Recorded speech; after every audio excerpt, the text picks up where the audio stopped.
John Henry by Julius Lester. You have probably never heard of John Henry, or maybe you heard about him, but don't know the ins and outs of his comings and goings. Well, that's why I'm going to tell you about him. When John Henry was born, birds came from everywhere to see him. The bears and panthers and moose and deer and rabbits and squirrels and even a unicorn came out of the woods to see him.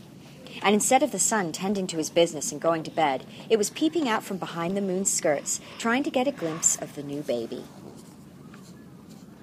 Before long, the mama and papa come out on the porch to show off their brand new baby. The birds, ooh, and the animals, ah, at how handsome the baby was. Somewhere in the middle of one of the oohs, or maybe it was on the backside of one of the ahs, that baby jumped out of his mama's arms and started growing. He grew and he grew and he grew. He grew until his head and shoulders busted through the roof, which was over the porch. John Henry thought that was the funniest thing in the world. He laughed so loud the sun got scared. It scurried from behind the moon's skirts and went to bed, which is where it should have been all the while.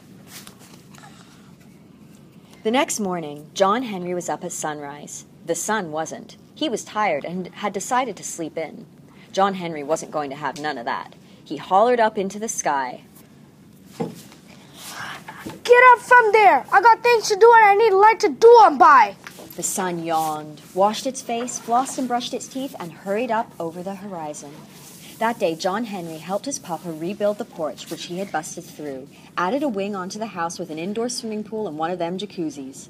After lunch, he chopped down an acre of trees and split them into fireplace logs, and still had time for a nap before supper. The next day, John Henry went to town. He met up with the meanest man in the state, Ferret-Faced Freddy, sitting on his big white horse. You know what he was doing? He was thinking of mean things to do. Ferret-Faced Freddy was so mean, he cried if he had a nice thought. John Henry said, Freddy, I'll make you a bet. Let's have a race. You and your horse, me and my legs. If you and your horse win, you can work on me as hard as you want for a whole year. If I win, you have to be nice for me for a year. Ferret-Faced Freddy laughed an evil laugh.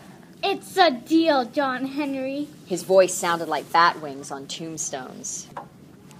The next morning, folks lined up all along the way the race would go. John Henry was ready. Ferret-Faced Freddy and his horse were ready. Bang! The race was on. My great-granddaddy's brother's cousin's sister-in-law's uncle's aunt was there that morning. She said everybody saw Ferret-Faced Freddy ride by on his big white horse, and they were sure enough moving. Didn't nobody see John Henry. That's because he was so fast the wind was out of breath trying to keep up with him. When Ferret-Faced Freddy crossed the finish line, John Henry was already on the other side, sitting in a rocking chair and drinking a soda mom. After that, Ferret-Faced Freddy was so nice, everybody called him Frederick the Friendly. John Henry decided it was time for him to go on down the big road. He went home and told his mama and daddy goodbye. His daddy said, You got to have something to make your way in the world with sun. These belong to your granddaddy. And he gave him 2 20-pound sledgehammers with 4-foot handles made of whalebone. A day or so later, John Henry saw a crew building on a road. At least, that's what they were doing until they came on a boulder right smack dab where the road was supposed to go. This was no ordinary boulder. It was as hard as anger and so big around it took half a week for a tall man to walk from one side to the other. John Henry offered to lend them a hand. That's all right. We'll put some dynamite to it. John Henry smiled to himself. Whatever you say. The road crew planted dynamite all around the rock and set it off. Kerboom! Blamity! Blamity! Boom! Boom! Bang! Boom! Bang! That dynamite made so much racket, the Almighty looked over the parapets of heaven and hollered, "It's getting too noisy down there!" The dynamite kicked up so much dirt and dust it got dark. The moon thought night had caught her napping, and she hurried out so fast she almost bumped into the sun, who was still climbing the steep hill toward noontime. When all the commotion from the dynamite was over, the road crew was amazed. The boulder was still there. In fact, the dynamite hadn't knocked even a chip off it. The crew didn't know what to do. They heard a rumbling noise. They looked around. It was John Henry laughing. He said, If you gentlemen would give me a little room, I got some work to do. Don't see how you can do what dynamite couldn't. said the boss of the crew. John Henry chuckled. Just watch me. He swung one of his hammers round and round his head. It made such a wind that leaves blew off the trees and birds fell out of the sky. Ring! The hammer hit the boulder. That boulder shivered like you do on a cold winter morning when it looks like the school bus is never going to come. Ring! The boulder shivered like the morning when freedom came to the slaves. John Henry picked up his other hammer. He swung one hammer in a circle over his head. As soon as it hit the rock, Ring! the hammer in his left hand started to make a circle, and Ring! soon the Ring! of one hammer followed the Ring! of the other one so closely it sounded like they were falling at the same time. Ring! Ring! Ring! Ring! Chips and dust were flying from the boulder so fast that John Henry vanished from sight, but you could still hear his hammers. Ring! Ring! The air seemed to be dancing to the rhythm of his hammers. The boss of the road crew looked up. His mouth dropped open. He pointed into the sky. There, in the air above the boulder, was a rainbow. John Henry was swinging the hammer so fast he was making a rainbow around his shoulders. It was shining and shimmering in the dust and grit like hope that never dies. John Henry started singing. I got a rainbow, ring, ring, down round my shoulder, ring, ring. It ain't gone rain, no, it ain't got no rain, ring, ring. John Henry sang and he hammered, and the air danced and the rainbow shimmered, and the earth shook and rolled from the blows of the hammer. Finally, it was quiet. Slowly, the dust cleared. Folks could not believe their eyes. The boulder was gone. In its place was the prettiest and straightest road they had ever seen. Not only had John Henry pulverized the boulder into pebbles, he had finished building the road. In the distance where the new road connected to the main one, the road crew saw John Henry waving goodbye, a hammer on each shoulder, the rainbow draped around him like love. John Henry went on his way. He had heard that any man good with a hammer could find work building the Chesapeake and Ohio Railroad through West Virginia. That was where he had been going when he stopped to build the road. The next day, John Henry arrived at the railroad. However, work had stopped. The railroad tracks had to go through a mountain, and such a mountain. Next to it, even John Henry felt small. But a worker told John Henry about a new machine they were going to use to tunnel through the mountain. It was called a steam drill. It can hammer faster and harder than 10 men, and it never has to stop and rest. The next day, the boss arrived with the steam drill. John Henry said to him, Let's have a contest. Your steam drill against me and my hammers. The man laughed.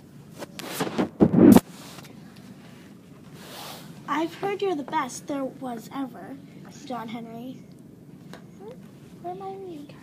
Oh, but even you can't out-hammer a machine. Let's find out. John Henry answered. The boss shrugged.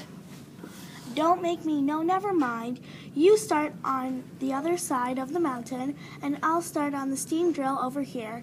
Whoever gets to the middle first wins. The next morning, all was still. The birds weren't singing and the roosters weren't crowing. When the son didn't hear the rooster, he wondered if something was wrong. So he rose a couple of minutes early to see. What he saw was a mountain as big as hurt feelings. On one side was a big machine hooked up to hoses. It was belching smoke and steam. As the machine attacked the mountain, rocks and dirt and underbrush flew into the air. On the other side was John Henry. Next to the mountain, he didn't look much bigger than a wish that wasn't going to come true. He had a 20-pound hammer in each hand and muscles hard as wisdom in each arm. As he swung them through the air, they shone like silver, and when the hammers hit the rock, they rang like gold. Before long, tongues of fire leapt out with each blow. On the other side, the boss of the steam drill felt the mountain shudder. He got scared and hollered, I believe this mountain is caving in. From the darkness inside the mountain came a deep voice. It's just my hammer sucking wind. Just my hammer sucking wind. There wasn't enough room inside the tunnel for the rainbow, so it wrapped itself around the mountain on the side where John Henry was. All through the night, John Henry and the steam drill went at it.